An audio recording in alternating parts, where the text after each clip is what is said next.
sommes ici pour les 10 ans de la société Copperbee, expert en transformation digitale. Et aujourd'hui, j'ai le plaisir de co-animer cet atelier démo avec Raphaël Gourdon. Bonjour à tous. De chez Ospot, qui aura l'occasion de se présenter. Cet atelier démo a pour vocation de vous parler de marketing, de plateforme marketing, et de vous expliquer comment vous pouvez, avec une bonne plateforme performante, booster votre activité commerciale au travers d'actions marketing bien ciblées. Et voilà. Et donc, Raphaël va nous parler de tout ça maintenant. Je te laisse. Merci Alison pour l'introduction. Ravi d'être parmi vous aujourd'hui à Toulouse. L'objectif de cette présentation.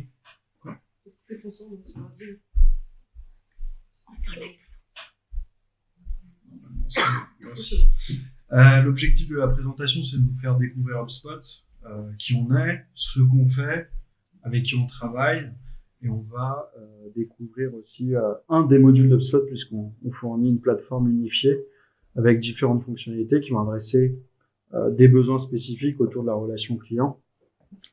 De toute façon, on accordera à la fin de la réunion peut-être 10-15 minutes de questions-réponses. Donc, je vais vous partager quelques éléments sur l'entreprise et ensuite, on va découvrir l'outil, la plateforme avec une démonstration en live. Je ne l'ai pas précisé avant que tu commences. Bien sûr, chez Copperbee, nous sommes intégrateurs de la solution HubSpot. C'est la raison pour laquelle HubSpot est présent aujourd'hui. Donc, on intègre toutes les solutions qui vont être présentées par Raphaël. Et on met en place les connecteurs, les API nécessaires aux entreprises pour intégrer justement cette solution et faire en sorte qu'elle s'intègre parfaitement dans votre système d'information et puisse être utilisée par tous vos collaborateurs. Merci pour la précision, Alison. Du coup, qui on est, HubSpot? On est une entreprise américaine fondée en 2006. Historiquement, on vient du marketing. On a inventé la stratégie, la méthodologie inbound. Nos fondateurs ont inventé cette stratégie-là que je vais détaillé, expliqué tout à l'heure, mais qui consiste à comment je vais développer ma notoriété sur le digital autour d'une stratégie de contenu, comment ensuite on va faire mûrir les prospects que je qualifie dans un tunnel de vente pour les transmettre aux commerciaux au bon moment et qu'ils soient assez matures pour les transformer, augmenter les taux de transformation de ces prospects en clients. Donc pour ce faire, au début, on a édité une plateforme marketing. On devait se connecter à des CRM du marché, comme Salesforce, Microsoft et d'autres solutions. Et au fur et à mesure de notre développement, on s'est dit, tiens, c'est bête d'éditer qu'une seule et un même outil de marketing, et pourquoi pas travailler sur l'ensemble de la chaîne de valeur autour de la relation client. C'est pour ça qu'on a ajouté des briques au fur et à mesure de notre développement. On investit à peu près 25% du chiffre d'affaires en recherche et développement. C'est 250 millions de dollars à peu près tous les ans pour enrichir notre plateforme de nouvelles fonctionnalités, de nouveaux outils pour accompagner justement la croissance de nos clients. C'est un peu le facteur clé qu'on essaye d'inculquer avec notre solution. La stratégie d'HubSpot, aujourd'hui, on travaille avec tout type d'entreprise. On s'est fait vraiment connaître aux États-Unis, maintenant en Europe, sur un marché de la PME et de l'ETI, et c'est de devenir la référence numéro 1 sur les scaling companies. C'est des entreprises qui vont faire jusqu'à 2000 salariés. Ça ne veut pas dire qu'on travaille avec des grands comptes de type Toyota, Subaru, EDF, Airbus comme clients. Donc, je vous partage quelques chiffres aujourd'hui. Ça a encore évolué puisqu'on a annoncé nos derniers résultats au mois d'août. On a 120 000 clients dans le monde entier. On fait une croissance de 40% d'une année sur l'autre. On est 4500 employés aujourd'hui. En France, on est arrivé en 2019 physiquement. On est passé quand j'ai commencé début 2020, de 15 salariés. Maintenant, on est presque 100 avec des recrutements qui vont permettre d'accompagner la croissance d'HubSpot sur ce marché-là, pour dire que la France est un des marchés les clés pour l'entreprise. On a ciblé 7 pays où HubSpot investit massivement pour développer l'implantation de la société sur ce marché-là. On fait à peu près $1 milliard de chiffre d'affaires sur l'année dernière. Donc là, vous voyez vraiment l'évolution de la société. On a Salesforce et Google qui ont investi pour développer l'entreprise. Salesforce a essayé de nous racheter, on a refusé. Maintenant, on est en concurrence frontale avec eux, donc ça, c'est assez une petite anecdote assez drôle. Et au fur et à mesure, l'outil marketing est devenu une plateforme CRM complète avec différents modules que vous allez voir par la suite. On est reconnu sur le marché, sur les outils c'est un peu le TripAdvisor, le G2Crunch, je sais pas si vous connaissez, c'est un site internet qui référence toutes les solutions du marché logiciel, métier, que ce soit du CRM, de l'ERP, d'autres applications. Et on a été évalué par nos clients utilisateurs comme l'outil de référence devant Salesforce sur la partie marketing et derrière Salesforce sur la partie CRM. Et vous pouvez voir aussi, on a nos confrères de Zoho qui sont sur ce tableau-là. Donc, comme je le disais, aujourd'hui, HubSpot va pouvoir proposer différentes solutions pour adresser tout le cycle de vie d'un client et comment mettre en place une stratégie inbound. Donc, le cycle inbound, ça va reposer sur 3 étapes clés. La première, c'est comment on va réussir à attirer des inconnus, des prospects grâce au digital. Donc, cette phase d'attraction, c'est comment je vais créer du contenu, comment je vais diffuser ce contenu-là sur les réseaux sociaux, comment je vais améliorer mon référencement sur Google, comment ensuite ce contenu-là va me permettre de générer plus de trafic et surtout de convertir ce trafic en lead qualifié. Un lead qualifié, c'est quoi? C'est en échange, par exemple, de télécharger une étude de cas client, un livre blanc sur la transformation digitale que Copperbean pourrait créer. C'est grâce à ce contenu-là, on va réceptionner les informations et capturer les informations de ce prospect-là et ensuite le faire mûrir par rapport à son parcours d'achat, identifier à quelle étape de son parcours d'achat il va être positionné. S'il est en phase de considération, c'est-à-dire qu'il n'est pas assez mûr pour discuter avec mes équipes commerciales, donc on va peut-être lui pousser d'autres contenus supplémentaires pour peut-être l'aider à définir ses problématiques et à lui proposer des solutions qui peuvent l'aider au fur et à mesure. Au fur et à mesure, l'objectif, ça va être de transmettre le lead au bon moment aux équipes commerciales. Donc, va arriver la phase d'interaction où là, mes équipes prennent le relais, vont comme objectif proposer la solution pouvant aider mon prospect à résoudre son problème ou atteindre ses objectifs de croissance. Donc, cette phase d'attraction, c'est le marketing hub qui va pouvoir permettre aux clients de mettre en place une stratégie d'acquisition et de génération de leads. D'accord? Ensuite, dès lors qu'on arrive sur cette phase d'attraction-là, mes commerciaux prennent le relais et c'est le Sales Hub qui va permettre d'accompagner mes équipes commerciales à bien suivre leurs prospects, à gérer leurs opportunités commerciales, à les relancer au bon moment. Et dès lors que ces prospects sont devenus clients, l'objectif final, c'est de les fidéliser pour qu'ils deviennent promoteurs des produits ou services auxquels mon client a souscrit. Donc cette phase de fidélisation, c'est le service hub d'HubSpot qui va pouvoir l'opérer. Et donc là, on adresse tout le cycle de vie d'un client. On sait comment il est venu sur mon site internet, comment il a converti sur mon site internet, par quelle action marketing, si c'est par exemple de la publicité, un post sur les réseaux sociaux, par quel moyen ou quel commercial a suivi ce prospect dans le cycle de vente. Et derrière, parmi mes équipes de service après-vente, par exemple, s'il a un produit sous garantie, comment il est satisfait du service client. Bien entendu, on a d'autres hubs qui vont intervenir sur la chaîne de valeur d'HubSpot, qui vont être le CMS. On peut construire un site internet, ce qu'on appelle lead magnet, comment on va le tourner pour générer plus de leads et de trafic avec le CMS d'HubSpot. Et on a un nouveau hub qui est arrivé, qui est le hub opération, qui va permettre à HubSpot de se connecter avec d'autres solutions du marché. Donc des solutions, par exemple Zoho Invoice pour faire la facturation, des ERP, des solutions plutôt métiers comme des solutions logicielles de gestion de projet. Et ensuite, on va aussi permettre d'organiser la data du client. C'est important, faire du formatage de données, contrôler, nettoyer l'hygiène des informations qui vont être saisies dans le CRM, et d'autres solutions plus poussées pour aller travailler sur des web services, pour connecter HubSpot à des logiciels SaaS pour comprendre le comportement utilisateur de mon client sur le logiciel que je vends, etc., etc. Et ça fait une bonne introduction à notre marketplace. On a plus de 800 applications qui sont connectées à HubSpot. Et s'il n'y a pas d'intégration native, on peut connecter HubSpot à travers des API ou des connecteurs, notamment avec Mickaël, qui fait partie de l'équipe chez Copperby. Donc là, vous avez quelques références avec qui on a l'habitude de travailler, mondiales et françaises. Donc on travaille vraiment avec tout type d'entreprise, principalement B2B, mais beaucoup d'e-commerçants. Donc ceux qui utilisent Tinder ici, peut-être qu'il y en a, ils utilisent HubSpot pour recruter des nouveaux adhérents. Le Puy du Fou, je sais pas si vous y êtes allé, mais ils viennent avec HubSpot. Et ceux qui boivent du champagne Nicolas Feuillat, ils utilisent HubSpot sur la partie e-commerce pour générer plus de ventes grâce à leur site internet.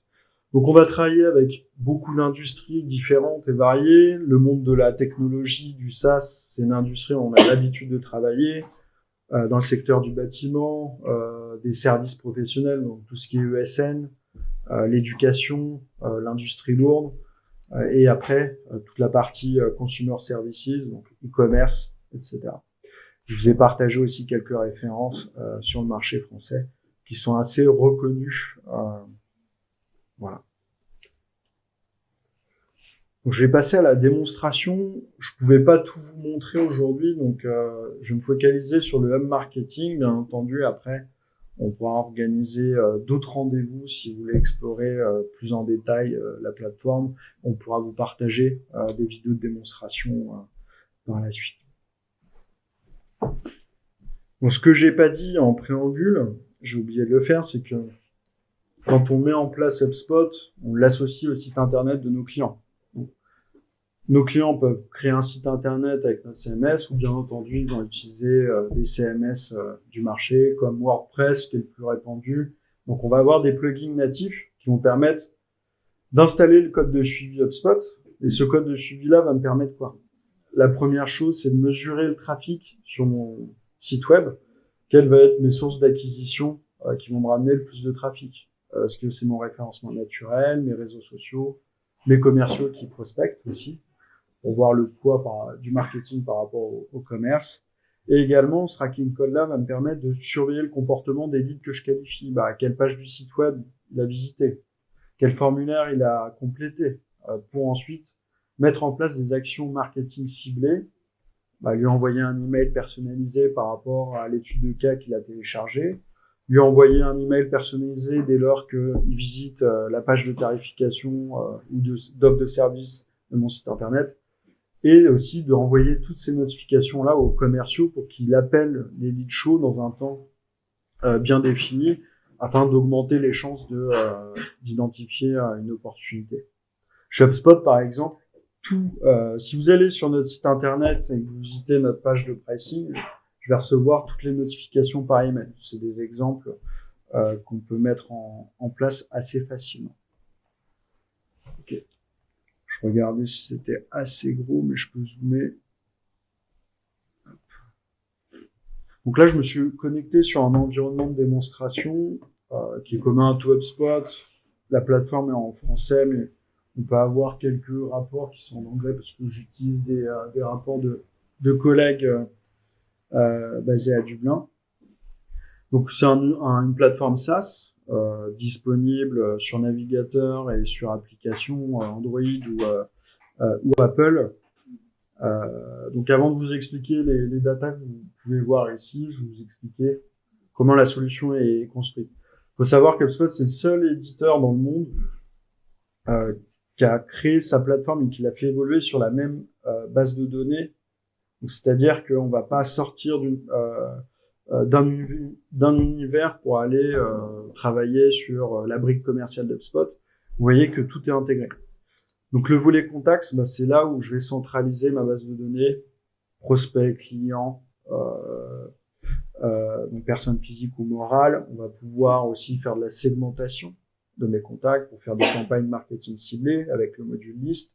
Et également, ce qu'on appelle un mot barbare dans le marketing, de l'ABM, l'Account Based Marketing, c'est si vous travaillez sur des marchés spécifiques, par exemple l'industrie lourde, Vous allez travailler, je pense à Airbus, sur des marchés publics. Vous allez définir des comptes cibles et vous allez mettre en place une stratégie de marketing vraiment spécifique pour ces comptes-là, avec du contenu adapté, un discours et une communication vraiment personnalisée associée à ces comptes-là.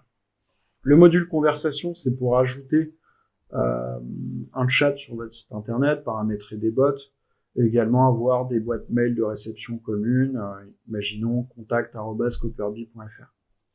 Le volet marketing, où on va avoir dans son ensemble comment générer du trafic par la stratégie de contenu. Donc ça peut être l'hébergement du blog et rédaction d'articles, comment on va diffuser aussi ces articles à travers les réseaux sociaux ou des campagnes publicitaires qu'on va utiliser plus sur la partie e-commerce que B2B. Comment on va convertir ce trafic sur mon site internet par la mise en place de call to action. Un call to action, c'est quoi? C'est télécharger ce livre blanc et après capter ces informations grâce à des pages de destination et des formulaires. Tout ça, c'est intégré dans la plateforme. Et dès lors que j'ai capté un lead, c'est comment on va le faire mûrir grâce à l'automatisation d'HubSpot et ses workflows. On a le module vente que l'on verra pas aujourd'hui, bien suivre ses opportunités, ses tâches, ses relances, son reporting commercial. Et le service client, c'est avoir un service client aux attentes du client, c'est-à-dire respecter ses SLA. J'ouvre un ticket, il doit être réglé en 48 heures. S'il n'est pas traité dans les 48 heures, je relance mon chargé de clientèle qui va pouvoir faire avancer la demande du client, envoyer des enquêtes de satisfaction et également créer une base de connaissances, une FAQ sur votre site internet pour essayer de fluidifier et de limiter les demandes entrantes de vos clients. Ça fait beaucoup de choses à dire. Donc à chaque fois quand on se connecte sur l'univers HubSpot, on va avoir des tableaux de bord. Ces tableaux de bord-là, ils peuvent être spécifiques en fonction du rôle de l'entreprise. Je suis directeur commercial, j'aurai des KPI plutôt sur mon chiffre d'affaires. Je suis responsable marketing comme Alison. Je vais avoir toutes mes datas sur le nombre de sessions que vous pouvez voir, combien de contacts j'ai généré et surtout le chiffre d'affaires que tu ramènes, Alison, c'est important pour les équipes commerciales.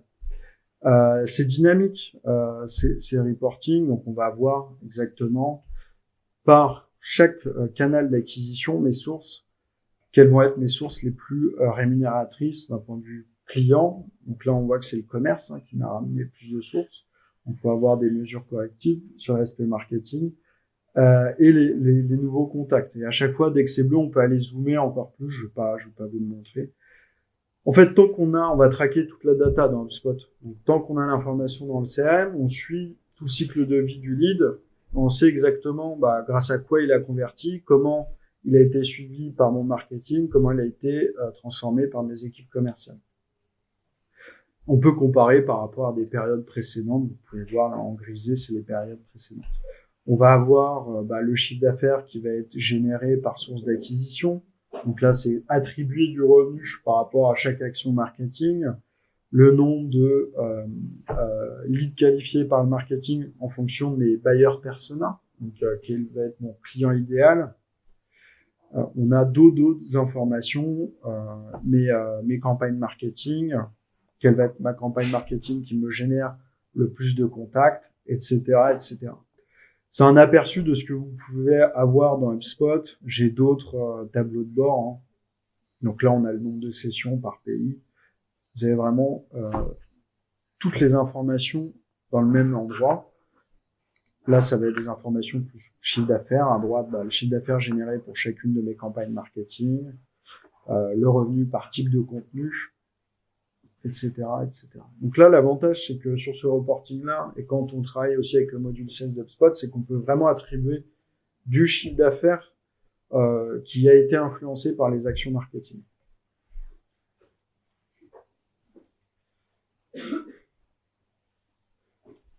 Donc pour respecter la logique du cycle inbound, c'est comment je vais créer du contenu dans HubSpot. Donc dans HubSpot, on peut migrer le blog dans la plateforme HubSpot. L'objectif, c'est de gérer toute sa stratégie marketing dans un seul et même outil et de pas dépendre d'un webmaster pour publier son article de blog parce que il a développé le site internet en dur.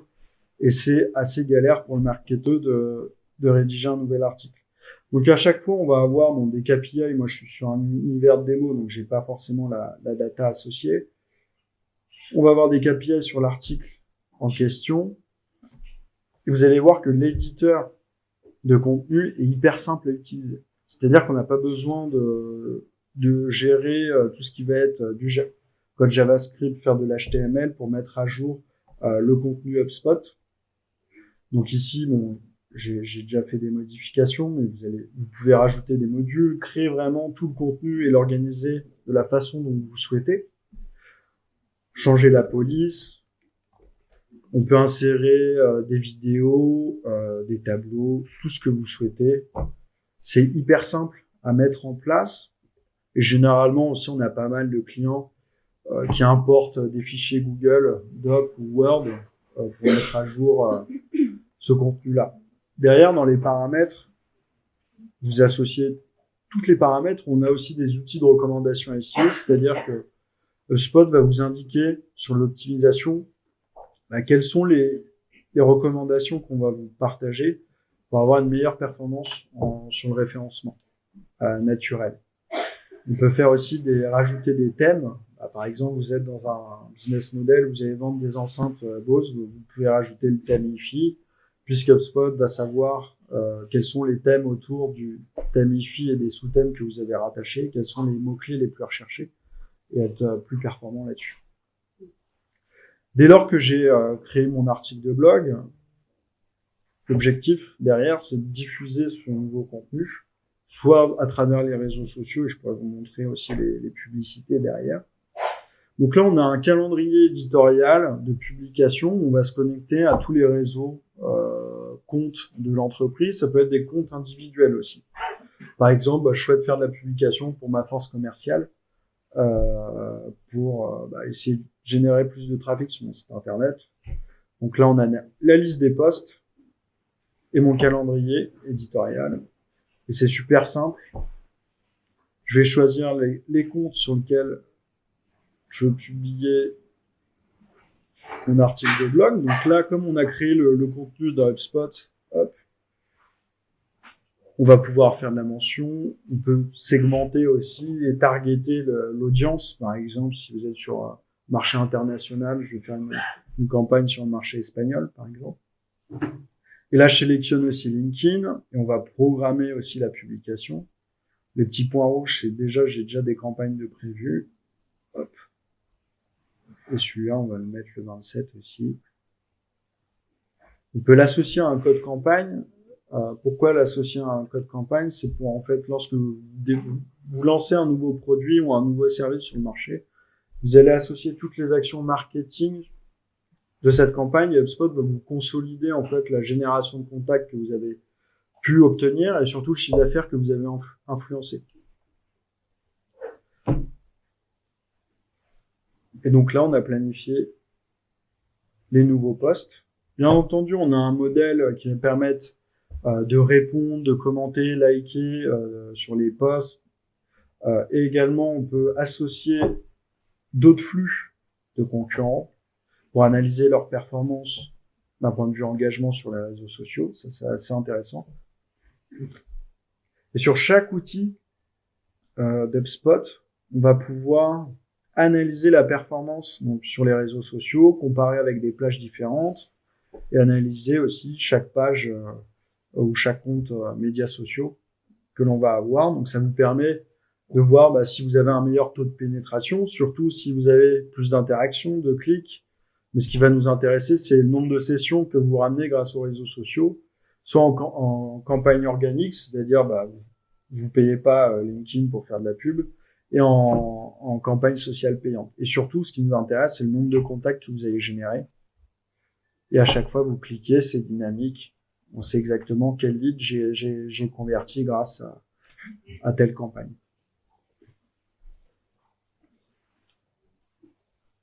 Donc là, premier moyen pour générer du trafic, il y a aussi le référencement SEO. Je vais pas vous le montrer, l'objectif c'est pas de vous noyer dans les différents outils aujourd'hui. Et également, on va voir les campagnes publicitaires.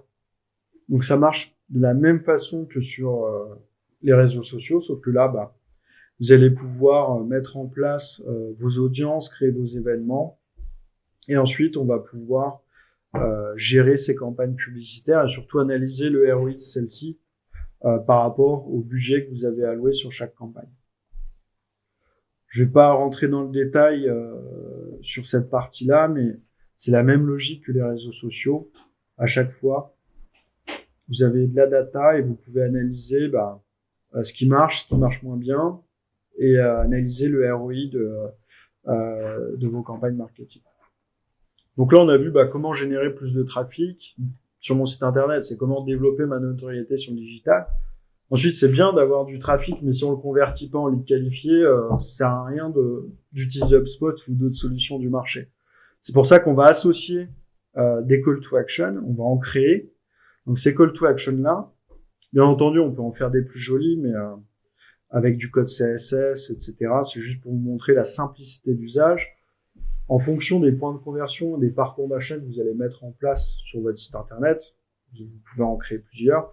Dans un business model de SaaS, ça va être premier point de conversion, c'est peut-être télécharger une étude de cas client. Après, il rentre dans son parcours d'achat. Il va peut-être s'inscrire à un webinar après.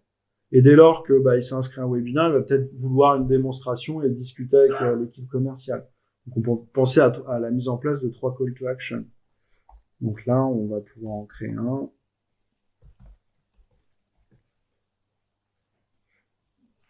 Voilà, je peux créer l'URL qui va rediriger la personne quand il va cliquer sur le bouton d'appel à l'action. Et l'avantage et vraiment la valeur d'HubSpot, c'est on va pouvoir créer des variables intelligentes, c'est-à-dire que en fonction de la typologie du visiteur, on va adapter son action. Imaginons que c'est un client HubSpot, il utilise le hub marketing. On sait qu'il est client, donc on va définir une segmentation client. On va faire afficher ce call to action là pour tous les clients de cette liste de contacts là, ou tous les clients qui ont souscrit à telle offre. Et au lieu de lui faire télécharger un e-book, on va lui dire découvrez notre Sales Hub, par exemple. Voilà. Et donc là, ce call to action là va s'afficher en lieu et place de la première action, ce qui permet vraiment de personnaliser son approche marketing, soit de faire avancer votre prospect dans son parcours d'achat, pour l'inciter à discuter avec vos commerciaux, soit également de faire de l'upsell et du cross-sell, de vendre des services complémentaires, des produits complémentaires, d'essayer de le fidéliser au maximum. Et grâce au tracking code, on reconnaît qui sont ces personnes. Et derrière, après ce call to action, on peut intégrer le code dans le brut. Donc là, on a le code ici ou à travers WordPress également. Et ensuite, par exemple, si je reviens sur mon blog, c'est très simple. Si on a le CMS d'HubSpot, on peut le rajouter. On peut remplacer le call to action ici. Hop, je viens de le créer. Voilà, télécharger notre ebook. C'est hyper simple à mettre en place. Et derrière, on va pouvoir capter le lead en créant ces formulaires dans la plateforme. C'est toujours le même principe. Donc les formulaires, on peut créer donc des formulaires assez classiques, formulaires de contact, de téléchargement de livre blanc. Et on peut aussi créer des pop-up qui vont s'afficher en fonction de critères, un peu comme les call to action. Par exemple, dans un modèle e-commerce, si la personne essaie de quitter la page, on va faire afficher un pop-up pour essayer de l'inciter à acheter sur mon site web. Et donc là, on va avoir des formulaires, des modèles existants ou des modèles vierges. Et l'avantage de créer ces formulaires dans le CRM, c'est que toutes les champs, les informations et les propriétés que vous allez créer, on va les retrouver dans HubSpot. C'est du glisser-déposer, c'est hyper simple. S'il n'y a pas les champs qui vous conviennent, on peut créer des nouveaux champs ici. C'est hyper simple à mettre en place. On peut rendre la saisie obligatoire. On peut rendre aussi ces formulaires intelligents, c'est-à-dire que vous avez un premier prospect qui a complété un formulaire pour télécharger une étude de cas client. il revient sur votre site internet pour s'inscrire à un webinaire. On va peut-être pas lui demander les mêmes informations que le premier formulaire qu'il a rempli. On va essayer d'approfondir sa connaissance client. Donc, par exemple, on peut lui demander dans des champs progressifs son domaine d'études, son job, etc. Et ces champs-là vont s'afficher au fur et à mesure. Et derrière ce formulaire, on va pouvoir l'ajouter à une page de destination. Donc là, je ne vais pas aller au bout du process. Vous avez compris la démarche. Donc là, mes pages de destination, justement, en exemple sur cet environnement de démonstration-là, on propose donc de télécharger un e-book et on a intégré donc sur cette page de destination le formulaire associé pour télécharger l'e-book. Également, on propose un agenda intégré où le prospect, éventuellement, s'il a besoin de prendre rendez-vous avec Raphaël, il peut prendre rendez-vous avec moi. Donc là, on a vu tout le processus pour comment convertir un lead, capter son information. Derrière, on va pouvoir, avec HubSpot, segmenter les contacts que j'ai convertis pour créer des campagnes marketing ciblées. Donc, je vais créer une liste. Donc, une liste, c'est segmenter ma base de données. Et cette liste peut être utilisée soit sur des campagnes d'emailing ou intégrée dans l'automatisation. Donc, on peut créer des listes dynamiques, c'est-à-dire qu'elles vont se mettre à jour au fil du temps. Ou des listes statiques, j'ai mon top 10 clients, je vais faire une campagne pour essayer de les fidéliser ou les inviter à un dîner VIP, je sais pas. Donc là, on va avoir tous les éléments de segmentation que HubSpot vous propose. Donc toutes les informations liées au contact, c'est-à-dire c'est à quelle étape de vie, du cycle de vie il est, quel peut être le chiffre d'affaires de l'entreprise, son rôle dans la structure, son rôle d'achat, par exemple, est-ce que il peut être influenceur, décisionnaire. On va avoir vraiment beaucoup d'informations associées. Ensuite, lié à l'entreprise, aux transactions en cours. Donc là, j'ai la liste des contacts qui se mettent à jour automatiquement. Mais surtout, ce qui va nous intéresser quand on fait du marketing, c'est je souhaite savoir tous mes contacts qui ont visité telle page de mon site internet et on peut affiner par date et également le nombre de fois qu'il a consulté telle ou telle page de mon site internet. Également, les soumissions de formulaires, on va aller sélectionner les formulaires qui vont nous intéresser et on va savoir quel formulaire il a complété. Sur quel call to action il a cliqué. Également, les emails marketing. Je veux faire une campagne spécifique sur tous mes contacts qui ont ouvert l'email et qui ont cliqué sur l'email que j'ai envoyé par rapport à mon ebook, etc., etc. On a énormément de choses qu'on va pouvoir, qui vont nous permettre de segmenter la base de contacts. Et ensuite, cette base de contacts-là, on va pouvoir l'intégrer dans l'automatisation ou une campagne marketing. Donc là, je peux enregistrer la liste et ensuite utiliser cette liste pour faire une campagne d'emailing. Donc c'est hyper simple à mettre en place. On peut créer un email ordinaire pour envoyer des newsletters ou automatisé qui va partir dans du marketing automation, un parcours de nurturing, etc. Bien entendu, on peut importer vos templates d'email. Là, c'est à titre d'exemple. On peut faire des choses personnalisées avec du code HTML si on aime les designs épurés, etc. Là, je vais partir sur une newsletter assez classique où à chaque fois, on retrouve la simplicité d'usage, c'est-à-dire on fait du glisser-déposer, je souhaite changer l'image, on va la remplacer, ça s'ajuste automatiquement. Là, je vais mettre cette image-là. Hop. Ensuite, on peut rajouter des liens sur les réseaux sociaux. Et l'avantage d'HubSpot, c'est que grâce au CRM, on va pouvoir personnaliser la campagne. C'est-à-dire qu'on a des jetons de personnalisation. On va pouvoir aller faire afficher des informations dynamiques. je souhaite m'adresser à la personne. Donc, je vais dire bonjour Alison, voici quelques informations, etc. Et donc là, ça va se mettre à jour en fonction des informations que je dispose sur la fiche contact ou entreprise, voire si on est dans un business e-commerce, de faire afficher les produits que la personne a achetés récemment. Également, si on veut aller un peu plus loin, on peut faire de l'A/B testing, c'est-à-dire comparer deux contenus d'email et savoir quel est l'email qui va être le plus performant en termes de réaction. On paramètre les envois. Attention de ne pas envoyer des mails à froid attention à la règle RGPD. HubSpot peut vous empêcher d'utiliser HubSpot comme un canon à email. Donc on ne recommande pas. Et là, je vais mettre dans mon objet, par exemple, le nom de l'entreprise, etc. On peut mettre un texte d'aperçu, je mets n'importe quoi. Et derrière, on va pouvoir envoyer cet email à une liste et on peut également supprimer, soustraire à des contacts non engagés, c'est-à-dire qui n'ont pas ouvert vos communications depuis X temps. Donc ça permet d'améliorer votre performance en termes de délivrabilité, d'éviter les rejets et aussi de pas tomber dans les spams tout simplement. Et donc cette campagne marketing là, imaginons qu'on l'a envoyée, après on peut avoir des datas.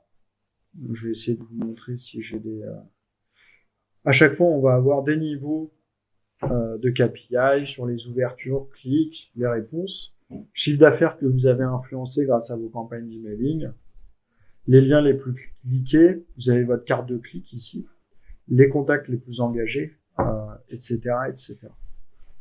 C'est collaboratif aussi avec les équipes marketing, ça c'est nouveau. Vous pouvez rajouter sur une campagne d'emailing les workflows, etc., votre calendrier de campagne, les tâches que vous devez réaliser sur cette newsletter, par exemple, et des commentaires pour mentionner avec d'autres collaborateurs en interne chez vous, les mentionner, c'est très très bien fait. Donc là, vous avez vu un peu comment on utilisait les emails, soit en mode newsletter ou en automatique. Et après, on va pouvoir utiliser les workflows. Donc les workflows, c'est bien d'avoir des workflows, mais il faut savoir les utiliser et surtout bien avoir en tête quel parcours de nurturing on souhaite mettre en place. Sur l'aspect marketing, on va surtout les centrer sur les contacts. Et bien entendu, on peut créer de l'automatisation sur les autres objets d'HubSpot. Sur les contacts, donc, on peut partir vraiment de zéro, créer un workflow avec des éléments déclencheurs, comme vous le souhaitez. Centré sur une date, c'est, par exemple, Copperby fête ses 10 ans. Aujourd'hui, c'est faire tout le processus d'invitation à cet événement-là, processus de relance à J-1 et à J+1, envoyer un email de remerciement et avoir un alignement avec les équipes commerciales, donc Stéphanie et Alison, pour faire un rebond téléphonique sur tous les invités et participants de cet événement. Et centré sur une date, c'est par exemple, je souhaite fêter l'anniversaire de mon client, donc on va lui envoyer un email associé. Donc là, on va partir vraiment de zéro. À chaque fois, on peut définir un objectif. Donc si l'objectif est atteint, le workflow va s'arrêter. Par exemple, là, un objectif assez classique, je souhaite que mon prospect devienne client. Effectivement, si mon commercial reprend le relais des actions marketing et qu'il a des rendez-vous avec cette personne-là, on va arrêter de lui pousser des emails marketing de prospection alors que le client est en train de discuter avec mes commerciaux. Ensuite, on va définir des éléments déclencheurs, c'est-à-dire quels éléments vont déclencher telle action. Les choses assez classiques qu'on va faire, c'est un nouveau lead qui a rempli un formulaire pour télécharger mon e-book. Donc là, je vais choisir le formulaire. Hop. Derrière, on va pouvoir mettre un délai, 3 heures plus tard. On va lui envoyer un email, externe, avec l'e-book en question. Derrière, pour toute information, bien entendu, quand le contact convertit, remplit le formulaire dans HubSpot, le contact est automatiquement créé dans le CRM. Il y a pas besoin de le recréer, etc. On va pouvoir aussi avoir un alignement avec l'équipe commerciale. C'est un nouveau contact. Si on peut avoir des règles par territoire, par secteur d'activité, pour faire de l'attribution de lead. Bon, là, je fais un cas d'usage très simple. On va dire que c'est le manager qui répartit les leads entre les commerciaux. Donc là, je l'attribue au manager qui va pouvoir ensuite l'attribuer à son équipe. Et on va faire une notification dans l'application au propriétaire, juste lui dire nouveau lead entrant. Pour l'instant, on lui demande pas de travailler le contact, c'est juste à titre d'information. Derrière, on va penser à 3 jours. 3 jours plus tard, on va supposer une action, donc on va mettre des branches. Est-ce que le contact a ouvert mon email ou pas? Et est-ce qu'il est revenu sur mon site internet? Et s'il a fait ça, ça veut dire que c'est un lead show, que peut-être on va l'envoyer à mes commerciaux. Il ne l'a pas fait, on va peut-être lui renvoyer des emails pour l'éduquer à mon offre de service ou à mes produits. Donc là, je définis les critères. Et je vais mettre page vue du site. On peut bien entendu faire du lead scoring, de la segmentation. Je ne vais pas rentrer dans les détails aujourd'hui. C'est juste pour vous montrer un peu la force d'HubSpot. Donc là, s'il a fait telle action, on va assigner une tâche à mon commercial, appelée lead show. En priorité, on sait que dès qu'on a un lead show, faut l'appeler dans les 2 heures qui suivent, sinon après on perd le momentum et on perd la relation client. Et après, s'il ne satisfait pas ces critères-là, on peut dire de renvoyer un email ou de l'intégrer dans un autre workflow éventuellement, où on va lui envoyer un email 1 fois par mois, par exemple, pour garder toujours un contact avec cette personne-là. Et derrière, on crée une tâche, on peut renvoyer un email à mon équipe commerciale pour faire le suivi. 3 jours plus tard, je peux faire une autre action en disant si mon commercial n'a pas appelé le lead, je peux lui renvoyer un autre email pour pas qu'il oublie, etc., etc. En résumé, là, sur les workflows, on peut intégrer des notions de temps, intégrer un workflow par rapport à d'autres, faire des branches, des suppositions de scénarios, de la communication interne et externe, de l'attribution de leads, la création de transactions, de tâches d'entreprise, de retargeting par rapport à des audiences publicitaires, de la segmentation avec des listes et surtout mettre à jour des propriétés dans le CRM. On peut faire du lead scoring, ajouter ou augmenter une valeur, etc., etc. Et aussi, comme HubSpot, c'est une application connectée, là, on va avoir des solutions de la marketplace. On peut vraiment aller envoyer des actions dans d'autres applications. Par exemple, si je suis sur un process avancé, bon là, c'est pas trop marketing, mais je souhaite lancer la facturation dans mon ERP, on pourrait imaginer ce process-là. Des campagnes SMS, ça peut être aussi ça, tout type d'informations.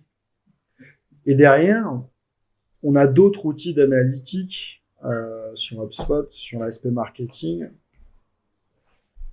Là, j'ai presque fini. Là, vous avez des analyses par session, par canal d'acquisition. Vous pouvez jouer avec la donnée sur le nouveau contact, les clients, et à chaque fois cliquer pour savoir d'où viennent vos leads, etc. Et ce qui est important, ce que je souhaitais vous montrer aussi, c'est la vision CRM. Donc là, on va avoir la liste des contacts que vous avez, entreprise. On a une barre de recherche aussi ici. Mais lorsqu'un sales va arriver sur un nouveau lead, il a reçu une notification comme quoi il avait reçu le lead s'appelle Raphaël. À gauche, juste pour vous montrer une fiche contact, à gauche on va retrouver toutes les informations qu'on personnalise, bien entendu. C'est des champs d'informations liés à ce contact-là. On peut avoir des fiches contacts qui vont être conditionnées par rapport au rôle de l'utilisateur. L'équipe marketing va avoir peut-être des informations pour plus segmenter ses leads qu'une équipe commerciale. Là, on va avoir des informations sur les activités du site internet, par rapport aux campagnes de marketing, sur les contacts et à quel abonnement de type newsletter il est abonné. À droite, on a la vision 360, donc à quelle entreprise a été rattaché Raphaël, les transactions commerciales, éventuellement les tickets ouverts. On a des applications de notre marketplace, par exemple pour géolocaliser le contact, une intégration native avec SES Navigator. Et au centre, c'est vraiment votre fil d'actualité, Facebook ou Tinder ou je sais pas quoi. Vous allez pouvoir filtrer en fait par rapport à l'activité soit marketing, soit commerciale. Donc on va avoir, là je filtre volontairement sur toutes les activités marketing parce que le commercial, quand il reçoit un lead, il va regarder comment Raphaël a été créé. Je crois que c'est à partir d'une conversation, d'un chat. Il a reçu telle campagne d'emailing, il les a ouverts, il a soumis tel formulaire, il a consulté telle page du site internet, etc., etc. Et derrière, après, on va pouvoir envoyer un email, l'appeler, planifier un rendez-vous, etc., etc. Voilà ce que je voulais vous montrer aujourd'hui sur la partie HubSpot. Merci Raphaël, c'était très complet pour la Avec partie plaisir. marketing. Merci beaucoup pour cette démonstration. Est-ce que vous avez des questions? J'ai une question, oui. Par rapport au temps d'exécution que le tracker, enfin le code HubSpot génère dans la page web, qui ralentit un peu la page web, est-ce qu'on a un moyen de l'optimiser en désactivant certaines fonctions Par rapport au tracking code, ouais, sur le chargement des pages. Reformulez la question, s'il te plaît, pour ceux qui nous écoutent. Ouais. Donc la question c'était est-ce qu'on peut optimiser le chargement des pages avec le tracking code d'HubSpot? Bon là ça commence à devenir technique, mais je sais qu'on a des bonnes pratiques à partager à nos clients pour éviter justement de ralentir le chargement du site internet avec le tracking code. Mais je sais que généralement ça marche plutôt bien, sauf si c'est des CMS vraiment maison spécifiques. Voilà. Je pourrais vous partager des éléments sur le tracking code spécifiquement. Est-ce que vous avez des questions, d'autres questions? D'autres N'hésitez questions pas. sur le marketing? Oui. Est-ce qu'il y a aussi des couches web et des couches appli? Ouais. Alors la question est de savoir s'il y a aussi des push mail et des push appli, SMS également. Ouais, en fait, dans les workflows, on va pouvoir se connecter à des applications pour faire des campagnes SMS, mais également avec une application qui s'appelle OneSignal, on va pouvoir mettre des notifications sur Tinder, comme quoi vous avez un nouveau match. Il parle quand même beaucoup de Tinder. Non, mais on peut le faire sur la partie commerce aussi, des pop-up. Je l'ai dit tout à l'heure, mais si on quitte l'application alors qu'on souhaitait acheter, on a fait un panier abandonné, bon, on peut mettre une notification sur une web app. Tout ça, c'est possible. Ouais. Une autre question? Est-ce qu'on peut envisager cet outil, non pas côté client, mais côté recrutement? Oui. Alors, est-ce qu'on peut envisager cet outil côté client et non côté recrutement et pas seulement côté client? Exactement. En fait, ça s'appelle l'inbound recruiting. On travaille avec beaucoup soit d'écoles, puisque les écoles ont besoin d'étudiants pour fonctionner, et aussi des entreprises de services, les ESN, où on sait que la concurrence est féroce.